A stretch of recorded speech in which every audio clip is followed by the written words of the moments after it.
is a big idea, a new world order.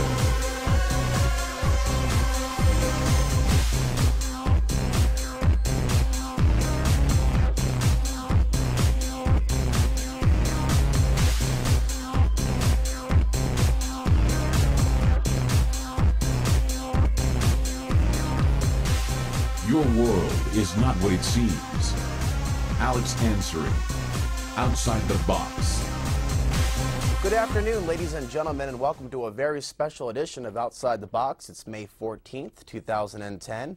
Tom Horn from the state of Missouri is with me tonight from the website RaidersNewsNetwork.com. Thanks for being here, Tom. Hey, it's great to be back with you, Alex. Well, I'm glad that we're going to be focusing on one particular topic tonight, and it is transhumanism. This is something that you feature a lot of stories on your website about, you've written about as well in a number of your books. Where would you like to begin in terms of this particular topic, such as, well, for those that don't know, what is transhumanism? Transhumanism, simply a cultural movement, actually started out as, you might even think of it as a subcultural movement. About 20 years ago. It has grown very quickly. It now is made up of everything from young hippies and old hippies to academia. There are probably members within government, there are members within our universities. Some of our leading law schools are advocating now towards the transhumanist philosophy, and the philosophy is really very simple, that we no longer need to wait on the daunting pace of natural evolution, but we have science now at our disposal, that ever since the mapping of the human genome and the genetic sciences came alive, this vision began basically coalescing into a new religion, a new philosophy that says we can take evolution into our own hands now through rewriting our DNA, genetically altering ourselves, other kinds of science, nanotechnology, neuropharmacology, neurosciences, brain-machine interfacing. All of these sciences now can be viewed as the tool that can lead us to the next step in our evolution, humans 2.0, something better, quicker, faster, cognitively superior, physically superior to what humans are today. And essentially that is what transhumanism is. It's a big idea that we can alter ourselves cognitively and in our physiology and create a superior specimen. And actually the term transhuman is kind of telling because it's transitionary. We are walking away from humans as we know them towards post-humanity. Transhumans are somewhere in the middle. Post-humans will eventually become beings of such radically different cognitive abilities, even physical appearance, post-genderism, where we are the merging of both the best of male and female as part of the transhuman vision, that it'll be so radically different than what we understand today as to no longer even be considered to be human.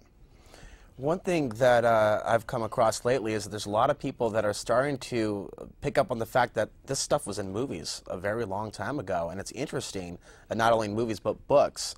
Take a look at the writings of Philip K. Dick and many other authors. So the future appears to be here now. We're talking about humanity changing as we know it. Yeah, that's right. In fact, we just did a series of shows in which we also interviewed Dr. James Hughes, which is one of the world's leading transhumanists. He was the president of the World Transhumanist Association. He's now the president of the IEET, the Institute for Emerging Technology and Ethics. And we interviewed him and asked him questions about the new movie Avatar.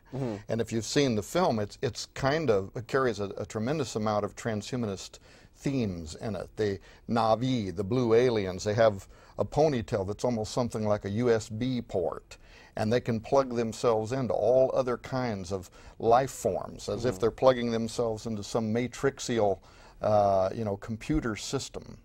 He believed, we asked him if he thought that future humans, for instance, might be engineered so as to be more readily adaptable to space travel, which was also some of the other themes in that film Avatar, and certainly he would hold that to be true. So, so in a lot of different areas, things that might impact sociological issues, science and technology, all a part of the transhumanist vision for the future. And people might be amazed. I mean, if you recall, and you probably do, and I think it was in 2006, when George W. Bush, in a State of the Union address, called for legislation to be enacted that would prohibit the creation of human-animal chimeras and other patentable forms of human life. And as soon as Obama became president, he used executive power to remove the restrictions that Bush had put in place so that federal dollars, our tax dollars, could actually start flowing into some of the research that's being hosted in some of these laboratories. Much of it, of course, under the pretense of stem cell sciences, but most of the public doesn't realize that that almost always includes, at least at the embryonic level, the creation of human-animal chimeras. So this isn't just some theory that you've concocted in your mind and in your imagination. This is factually happening, this attempt to modify life, taking stem cell research to however far they can take it, basically. And that's why, like your website, does tend to document some of these things. But this is something that's not just happening in America, is it? This is something that's fairly global in nature. It's global in nature, and the amazing parts of it, for instance, there was a press release, a Reuters news story actually, about maybe 5 months ago now, called "Scientists Want Debate on Animals with Human Genes."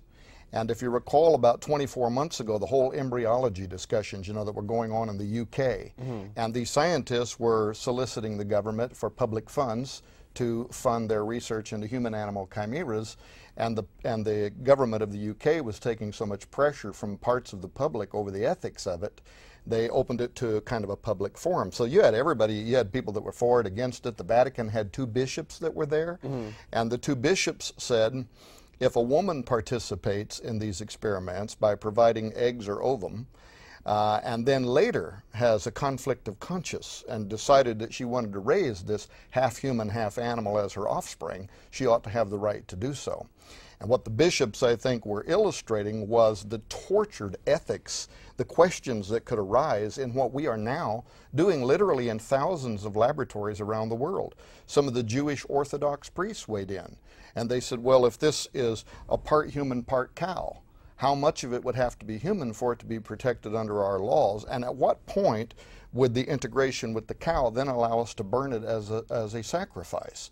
So there is no way to wrap our mind, especially in a Judeo-Christian type culture that has formed the basis of much of our law here in the United States of America, for us to be able to reconcile some of what we're doing. But Alex, we're doing it anyway. I'll bet the public does not know that in 2006, the U.S. Department of Health gave a grant to Case Law School in Cleveland, Ohio, of $773,000. There was one purpose behind this. You can go and Google the original news stories and read what the purpose behind the grant was. It was to establish the guidelines and government policy that needs to be enacted for human enhancement, and how the Constitution, the Bill of Rights, for instance, might be extended to protect a human non-human. And so Max Melhelm, who was the professor of bioethics and yeah, still is, I believe, at Case Law School, was chosen to lead a team of law professors, bioethicists, genetic engineers, molecular biologists, philosophers, over a 24-month period of time. And the other part of their press release that was astonishing was they said they were going to use actual human test subjects for designing the guidelines around human enhancement as the next step in human evolution. This funded by the U.S. Department of Health. Well, the study ended in 2009, and of course, you know, I had been waiting with bated breath for 24 months because I wanted to know in what way did they use human test subjects to try to develop guidelines around human enhancement, re-engineering humans. No report came forward, and still has not come forward. But here is what I found to be interesting, is that Max Melhelm immediately